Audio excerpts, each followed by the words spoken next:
Hello बच्चों।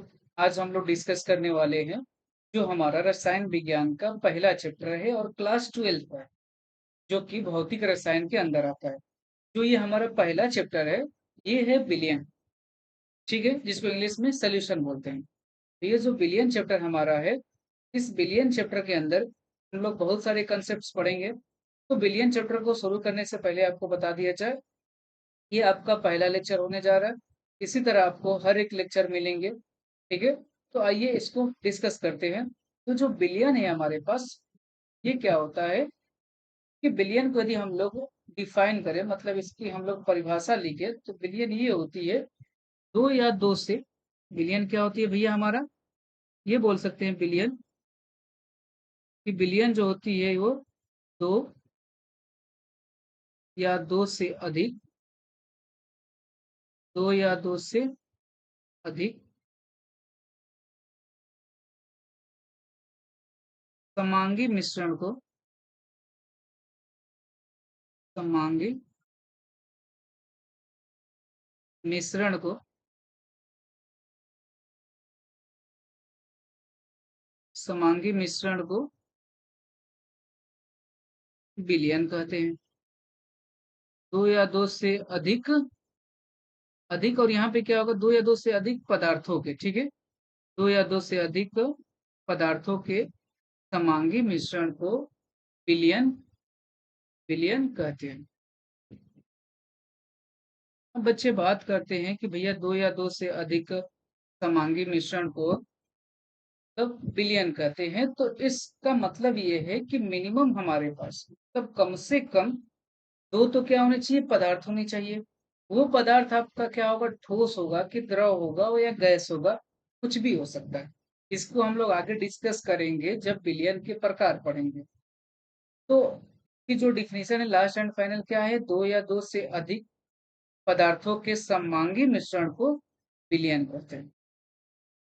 लेकिन जो हमारे सिलेबस में है, अकॉर्डिंग टू बोर्ड, क्योंकि ये चैप्टर जो है हमारे पास, चाहे आपका सीबीएसई बोर्ड हो, चाहे यूपी बोर्ड हो, ठीक है, वो सब पढ़ सकते हैं। लेकिन बिकॉज ये हमारे हिंदी मीडियम में, तो इसलिए जो हमारे यूपी बोर्ड के बच्चे हैं, खासकर से वो बच्चे जिनको हिंदी में लेक्चर अवेलेबल नहीं हो पाता है, उन बच्चों के लिए हम लोग ये लेक्चर बना रहे हैं। तो वो बच्चे आसानी से घर बैठे अपने यूट्यूब के माध्यम से देख सकते हैं। तो ये क्या है डिफिनेशन, कि दो या दो से अधिक पदार्थ। तो वो जो पदार्थ है हमारे पास, जो सिलेबस में, यूपी बोर्ड के सिलेबस में, वो क्या है कि पदार्थ दो ही रखा गया है। दो से जो अधिक पदार्थ वो हमारे सिलेबस में नहीं है। तो जो दो पदार्थ है उसमें एक जो पहला पदार्थ है, जो हमारे पास पहला पदार्थ है, वो फर्स्ट पदार्थ हमारे पास है विलेय। क्या है भैया, विलेय। तो फर्स्ट पदार्थ हमारे पास पढ़ेंगे विलेय के बारे में। और जो हमारे पास दूसरा पदार्थ है, वो है हमारे पास विलायक। दूसरा पदार्थ क्या है, विलायक है। क्या है भैया, विलायक। तो जो विलेय होता है, अब कोई भी आप विलयन बनाएंगे, कम से कम आपको कितने पदार्थ डालने हैं, दो पदार्थ डालने हैं। जैसे मान लीजिए हमने क्या किया, हमारे पास शक्कर था, उसके बाद से पानी उसमें लिए, हमने पानी मिला दिया, एक हमारे पास विलयन बन के तैयार है। अब आसानी से हम लोग गर्मी के दिनों में उसको, या फिर जब भी आपकी इच्छा हो, शरबत बना के पी सकते हैं। तो उसमें जिस पदार्थ की मात्रा कम है, उसमें पहला पदार्थ कोई भी हो सकता है भैया, डाले तो दोनों पदार्थ है। तो जिस पदार्थ की मात्रा कम हो उसको विलेय कहते हैं, और जिस पदार्थ की मात्रा विलयन में ज्यादा हो उसको क्या कहते हैं, विलायक। और दोनों को और दोनों को मिला करके ही क्या बोलते हैं, विलियन बोलते हैं। क्या बोलते हैं भैया, विलियन बोलते हैं। यदि दोनों को मिला दें तो हमारा जो बनेगा, तो क्या कहते हैं, विलियन कहते हैं। यानी कि कम से कम जो हमें पदार्थ लेना है वही हमारे सिलेबस में ही है। तो विलेय वो है जिसकी मात्रा किसी भी विलयन में कम है, उसको विलेय बोलेंगे आज से। और जिस पदार्थ की मात्रा ज्यादा है किसी विलयन में, उसको हम लोग क्या बोलेंगे, विलायक। अब आगे बढ़ते हैं। विलेय और विलायक हमारे पास हो गया, और क्या हो गया, विलयन को हम लोगों ने डिस्कस कर लिया। अब आगे बढ़ते हैं, आगे बढ़ते ही हमारे पास आता है कि विलयन के प्रकार, कि जो भैया विलयन आपके पास होते हैं वो कितने तरीके के होते हैं। तो अब हम लोग डिस्कस करेंगे विलयन के प्रकार, विलयन के प्रकार। तो जो भी हमारे पास बिलियन के प्रकार हैं वो कैटेगराइज किया गया है अलग अलग। इसके आधार पे भैया विलेय और विलायक के आधार पे जो बिलियन के प्रकार हैं वो तीन तरीके के होते हैं। कितने तरीके के होते हैं? तीन तरीके के होते हैं, जिसमें हमारा पहला है ठोस बिलियन। कौन सा बिलियन है? ठोस बिलियन। कौन सा बिलियन है? ठोस बिलियन। और जो दूसरा पदार्थ है हमारे पास वो हमारे पास है द्रव विलयन। कौन सा विलयन है? द्रव विलयन।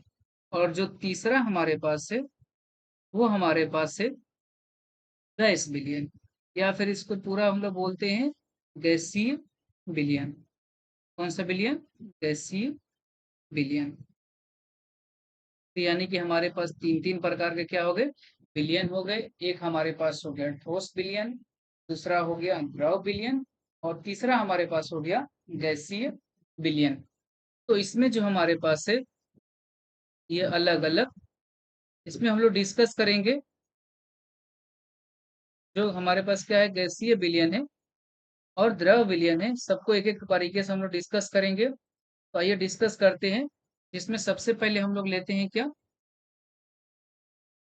जो हमने लिया है ठोस विलयन। कौन सा विलयन? ठोस विलयन। तो जो ठोस विलयन है, इस ठोस विलयन में भी आप एनसीईआरटी यदि खोल के देखेंगे, क्योंकि आजकल एनसीईआरटी जो मार्केट में आपके पास आ रही है, आप लोग भली भांति यूपी बोर्ड से हैं, लेकिन कोई दिक्कत नहीं, सबका सिलेबस क्या है, मजे की बात है कि सबका सिलेबस सेम है। तो पूरी की पूरी एनसीईआरटी वो हिंदी में भी लिखी गई है। तो उसमें जो है हमारे पास ठोस विलयन, वो ठोस विलयन भी तीन तरीके का होता है। जैसे मान लीजिए ठोस विलयन हमने बनाया, ठीक है, तो एक उसमें कंपोनेंट जो डालेंगे वो क्या हो सकता है? विलेय हो सकता है। एक कंपोनेंट हमारे पास क्या हो सकता है? विलेय हो सकता है। और दूसरा कंपोनेंट क्या हो सकता है? विलायक हो सकता है। इन्हीं दोनों के कंपोनेंट की मदद से हम लोग क्या बनाएंगे? विलयन बनाएंगे। तो अब जो इसमें हमारे पास विलेय है, विलायक है, क्योंकि हम लोग क्या बना रहे हैं? ठोस विलयन बना रहे हैं। तो उसको कैटेगराइज भी करना है कि भैया विलयन जो है वो ठोस का ही विलयन बन रहा है। इसका मतलब विलायक की मात्रा ज्यादा होगी तभी तो डिसाइड कर पाएंगे कि ठोस विलयन है। ठीक है। तो ठोस हमेशा जो होगा वो विलायक होगा। जो विलायक होगा, विलायक के केस में हमेशा क्या होगा? ठोस। क्या होगा? हमेशा क्या होगा? ठोस होगा, तीनों केस में। और अब विलेय के केस में आप क्या ले सकते हैं? सॉलिड ले सकते हैं, वही क्या ठोस, लिक्विड ले सकते हैं, या फिर क्या ले सकते हैं? गैस ले सकते हैं। यानी कि ठोस, द्रव, और क्या ले सकते हैं? गैस ले सकते हैं। ठीक है। रही बात एग्जाम्पल की, तो एग्जाम्पल में क्या करिएगा, मान लीजिए हमारे पास विलायक है, ठोस विलयन का विलयन है, तो कैसे बनाएंगे एग्जाम्पल? यदि आपको एग्जाम्पल लिखना है तो एग्जाम्पल के लिए कुछ नहीं करना है। मान लीजिए अपना विलायक क्या अगर ठोस होगा तो ठोस के लिए विलायक क्या ले लीजिए? कॉपर ले लिया, प्लस इसके अंदर कोई गैस डाल दीजिए, जैसे नाइट्रोजन गैस आपने डाला। ये आपका एक बन के क्या तैयार हो गया? विलयन तैयार हो गया, किसका? ठोस विलयन का। सिमिलरली आपको ऐसे ही क्या मिलेगा? द्रव विलयन, और आपका मिलेगा गैसीय विलयन। ठीक है। तो आगे बढ़ते हैं, और आगे बढ़ते ही हम लोग देखते हैं इसके बाद हमारे पास जो सिलेबस में है वो आता है बच्चों आपका संदरता। क्या आता है? संदरता। तो संदरता काफी इंपॉर्टेंट रोल प्ले करता है इस सिलेबस में, जो हमारे पास सोल्यूशन चैप्टर है। ठीक है, यानी कि बिलियन जो चैप्टर है इसमें काफी अहम रोल प्ले करता है बिलियन। तो बिलियन को हम लोग देखते हैं। इस बिलियन में जो संदरता है, क्या है हमारे पास? जो भी हमारे पास संदरता है, तो जो संदरता है, संदरता, जो यहाँ पे हमारे पास संदरता है, संदरता भी हमारे पास 7 तरीके के है सिलेबस में। लेकिन हम लोग आज डिस्कस करेंगे, दो दो संदर्भता डिस्कस करेंगे। कितने संदर्भता डिस्कस करेंगे? दो दो संदर्भता डिस्कस करेंगे। जिसमें पहला संदर्भता हम लोग लेंगे, पहला संदर्भता लेंगे क्या? द्रव्यमान प्रतिशत। कौन सा प्रतिशत? द्रव्यमान प्रतिशत। अब कई बच्चों को मन में भैया सवाल उठ रहा होगा कि द्रव्यमान प्रतिशत क्या होता है, निकालेंगे कैसे, ये क्वेश्चन में यूज कैसे आएगा? तो हर एक चीज आपको अभी डिस्कस किया जाएगा, टेंशन लेने की बात नहीं है। और इस पे रिलेटेड हम लोग क्वेश्चन भी करेंगे। तो जो भी द्रव्यमान प्रतिशत है, ठीक है, और जो दूसरा हम लोग डिस्कस करेंगे उसको भी लिख लेते हैं हम लोग। क्या है हमारे पास? मूल लहरता। क्या है? मूल लहरता। एक मूल लहरता भी होता है, इसको भी डिस्कस किया जाएगा, टेंशन लेने वाली बात नहीं है। टोटल आपके पास 7 संदर्भताएं हैं, सातों आपकी डिस्कस होगी। जिसमें पहली हमारे पास है द्रव्यमान प्रतिशत, उसके बाद हमारे पास है मूल लहरता। तो अब बात करते हैं द्रव्यमान प्रतिशत की, पहले वाली को डिस्कस करते हैं, द्रव्यमान प्रतिशत को। तो जो भी हमारे पास द्रव्यमान प्रतिशत होता है भैया, सबसे पहले इसको रिप्रेजेंट करते हैं W/W से। क्या बोलते, किसे रिप्रेजेंट करते हैं? W/W से, या फिर आपको क्वेश्चन में ऐसे भी लिखा रहेगा mass by mass, mass by mass, या फिर इसी चीज को लिखा रहेगा आपका द्रव्यमान बटे द्रव्यमान। तो इस पे क्वेश्चन कैसे आता है? तो जो द्रव्यमान प्रतिशत आता है, पहले इसका हम लोग फॉर्मूला निकाल ले। इज इक्वल टू ये हो जाएगा क्या? बिल्कुल आसान है, जैसे हमारे पास प्रतिशत निकलता है वैसे ही द्रव्यमान प्रतिशत निकलेगा। जैसे मान लीजिए हम लोग नंबर किसी सब्जेक्ट में है, मान लीजिए मैथ का एग्जाम हुआ, 100 नंबर का एग्जाम था, आया हमारा नंबर 40। अब परसेंटेज निकालना हो तो क्या करते हैं भैया, कितना नंबर हमने पाया डिवाइडेड बाई, मतलब बट्टे कितना नंबर का था, इंटू गुणे 100 से मल्टीप्लाई कर देते हैं, हमारा प्रतिशत आ जाता है। उसी तरह द्रव्यमान प्रतिशत हमें निकालना है तो क्या करेंगे, जिसका निकालना है उसका द्रव्यमान बटे टोटल द्रव्यमान गुणे 100।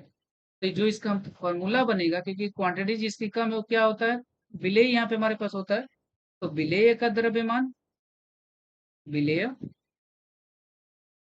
का द्रव्यमान, विलेय का द्रव्यमान आएगा बटे, बटे में क्या आएगा हमारे पास, विलेय का द्रव्यमान बटे टोटल द्रव्यमान। क्या आएगा? बिलियन का द्रव्यमान। क्या आएगा हमारे पास?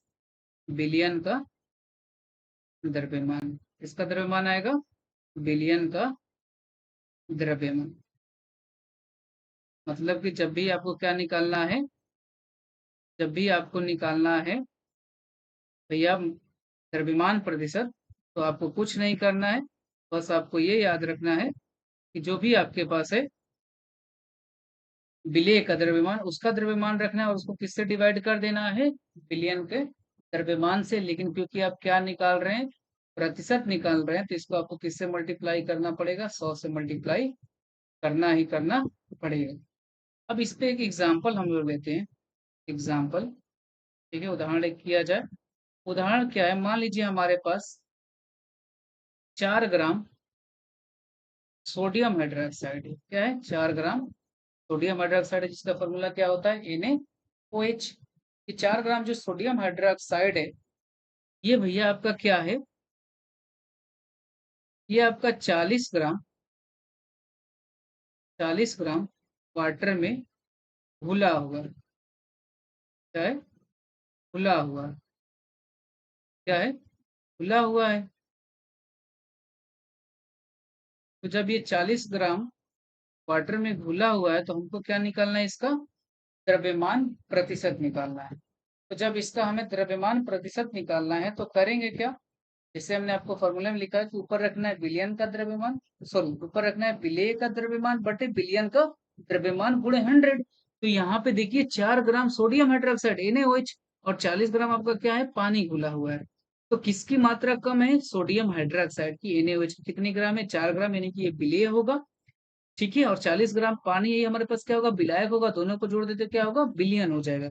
यानी कि जो हमारे पास द्रव्यमान प्रतिशत निकल के आएगा, क्या निकल के आएगा, द्रव्यमान प्रतिशत निकल के जो आएगा, क्या निकल के आएगा भैया, जो हमारे पास द्रव्यमान प्रतिशत निकल के आएगा वो यहाँ पे हो जाएगा विलेय का द्रव्यमान, यानी कि 4 ग्राम बटे में आपके पास क्या आ जाएगा, 4 ग्राम बटे में 40 ग्राम किसका मात्रा है, विलेय का है, प्लस 4 ग्राम हमारे पास किसका है, विलेय का है, और विलायक कितना है, 40 ग्राम। यानी कि नीचे हो गया विलेय प्लस विलायक, मतलब कि बिलियन। तो ये कितना हो जाएगा, 4/44। जब इसको आप सॉल्व करेंगे तो ये कितना आएगा, लगभग 4, ये 1/। ये 1 बाई आपका कितना आ जाएगा, 11 आ जाएगा। कितना आ जाएगा, ये 1/11 आ जाएगा। जैसे आप इसको सॉल्व करोगे तो ये आ जाएगा आपका 1/11। यही आपका क्या होगा, द्रव्यमान प्रतिशत होगा। ठीक है भैया। तो इस तरीके से हम लोग क्या निकालेंगे, अपना द्रव्यमान प्रतिशत। किसी का भी द्रव्यमान प्रतिशत आप ऐसे निकाल सकते हैं, इसमें कोई कंफ्यूजन आपको नहीं होना चाहिए। अब आगे बढ़ते हैं। आगे बढ़ते ही हम लोग के पास आएगा मोलरता। क्या आएगा, मोलरता। जो दूसरा कंसेप्ट था हमारा किसका था, मोलरता का था। तो आइए इसको भी डिस्कस किया जाए, मोलरता। तो जो हमारे पास क्या है, मोलरता है।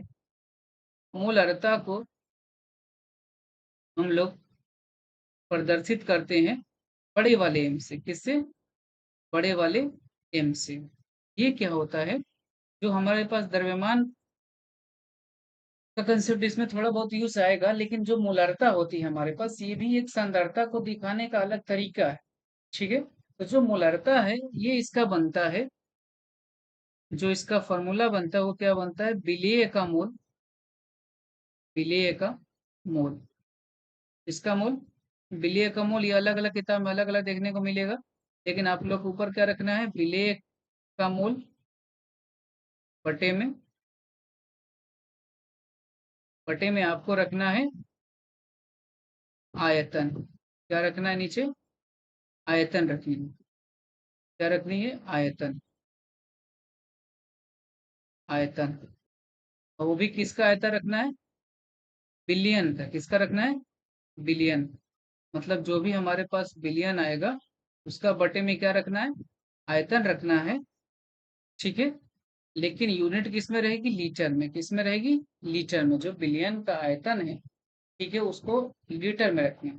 ठीक है। हमारे पास आयतन का इकाई जो होता है लीटर भी होता है, मिलीलीटर भी होता है, लेकिन हमें जब मोलारता निकालना है तो ध्यान देना है, आयतन को यदि हमें मिलीलीटर में दिया है यानी कि ml में, तो हमें चेंज करना पड़ेगा लीटर में। और लीटर में चेंज करने के लिए क्या करते हैं, उसको 1000 से डिवाइड कर देते हैं। ठीक है।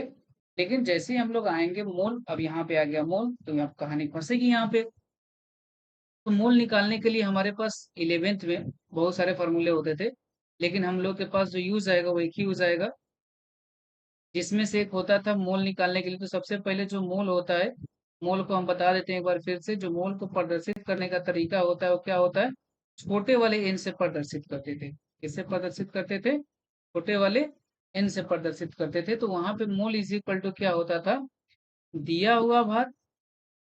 क्या होता था, दिया हुआ भार, दिया हुआ भार, दिया हुआ भार, और बटे में आपका क्या आता है, द्रव्यमान भार। क्या आता है भैया, द्रव्यमान। अब ये द्रव्यमान भार किसी का भी हो सकता है। जैसे मान लीजिए एटम होगा, मतलब परमाणु होगा, या तत्व होगा तो तत्व का रखेंगे, अणु होगा तो अणु का रखेंगे, यौगिक होगा तो यौगिक का रखेंगे। तो मोल निकालने का हमारे पास ये तरीका था क्लास 11 का, जो यूज आएगा दिया हुआ भार बटे द्रव्यमान भार। तो पहले क्वेश्चन कर लेते हैं मोल का। एक हम लोग क्या ले लेते हैं, यहाँ पे क्वेश्चन ले लेते हैं। जो हमारे पास पहला क्वेश्चन है, मान लीजिए यहाँ कहीं पे क्वेश्चन एक ले लेते हैं। हमारे पास जो क्वेश्चन है वो दिया गया है, मान लीजिए 17 ग्राम हमारे पास क्या है, अमोनिया कोई गैस है। कौन सी गैस है, अमोनिया गैस है। ये जो 17 ग्राम हमारे पास गैस है, ये जो 17 ग्राम गैस है, इसका हमें क्या निकालना है, मोल निकालना है। क्या निकालना है, मोल निकालना है। ये आपके पास भैया जो इसका मोल निकल के आएगा वो क्या होगा, आपको मोल बताना है। तो मोल को प्रदर्शित करने का तरीका हमने बताया, क्या होता है, स्मॉल एन। तो मोल निकालना है तो गिवन मास, मतलब कि दिया हुआ भार। दिया हुआ भार यहाँ पे कितना है, 17 ग्राम, बटे अमोनिया का। अब निकालना है द्रव्यमान भार, तो कैसे निकालोगे, यहाँ पे देख लो तरीका निकालने का। अमोनिया का द्रव्यमान भार, तो एक नाइट्रोजन का द्रव्यमान भार कितना होता है, 14। एक हाइड्रोजन का कितना होता है, 1 होता है। तो ये करने का तरीका क्या होता है, 14 प्लस एक हाइड्रोजन का 1, 3 का 3, तो 14 3 कितना होगा, 17, यानी कि 17/17 हमारे पास मोल कितना आएगा, 1 मोल आ जाएगा। अब कई बच्चे ऐसे भी होंगे जो ये सोचे होंगे कि भैया हम लोग यहाँ पे मोल मान लो आप निकाल रहे हो, तो दिया हुआ भार तो निकाल लेंगे, लेकिन द्रव्यमान भार कैसे निकालेंगे, हमें तो याद नहीं है। तो उनके लिए भी उपाय है, या तो आपको दिया रहेगा कि अमोनिया का मोलर मास जो यानी कि द्रव्यमान भार वो 17 ग्राम होता है, या फिर आपको ये दिया रहेगा कि एक नाइट्रोजन का 14 होता है, एक हाइड्रोजन का 1 है, तब आप निकाल लीजिए। तो आप किसी भी मेथड से निकाल सकते हैं, आपको बता दिया है मैंने। अब यहाँ से आगे बढ़ते हैं और एक मोलारता पे क्वेश्चन करते हैं, ठीक है? तो वहाँ पे लेकिन ध्यान रखिएगा, मोलारता पे क्वेश्चन करते वक़्त ऊपर विलेय का मोल रखना है और नीचे किसका रखना है? आयतन का रखना है, लेकिन आयतन किसका रखना है? बिलियन का, वो भी किसमें? लीटर में रखना है। तो आज के लिए दोस्तों इतना ही, आगे इसके जो भी लेक्चर आएँगे इसके आगे आपको पढ़ाया जाएगा, तो आगे डिस्कस करेंगे और अच्छे लेक्चर में आपको क्या होगा, कंसंट्रेशन टर्म को यानी कि सांद्रता को खत्म कर दिया जाएगा।